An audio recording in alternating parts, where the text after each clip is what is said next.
Income tax వాళ్ళు ఒక ఇంటి మీద దాడి చేసినప్పుడు వాళ్ళు ఫస్ట్ పరిశీలించేది ఏది తెలుసా?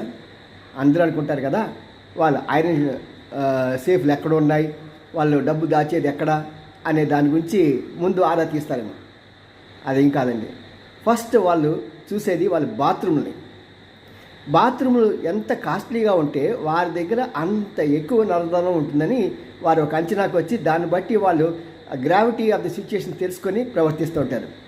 అలాగే మన మాజీ సీఎం జగన్ గారు వారు విశాఖపట్నంలో నిర్మించిన ఆయన ప్రస్థానం లేకపోతే మహాకోటో తెలియదు, కానీ దాన్ని చూసేప్పటికి ఇప్పుడు ఈటీవీ రిపోర్టర్స్ అన్ని టీవీల రిపోర్టర్స్ వెళ్ళి, ఎందుకంటే వీళ్ళు ఎవరిని అంతవరకు రానివ్వాల, మరి వాళ్ళు వెళ్ళి చెప్తున్న విషయం ఏంటంటే ఒక్కొక్క బాత్రూమ్ 3 కోట్ల పైనేనండి ఖర్చు పెట్టారని. అది మొత్తం చూస్తే కట్టెన్లు గిట్టెన్లు అన్నీ అద్భుతం. 500 కోట్ల రూపాయలు ప్రజల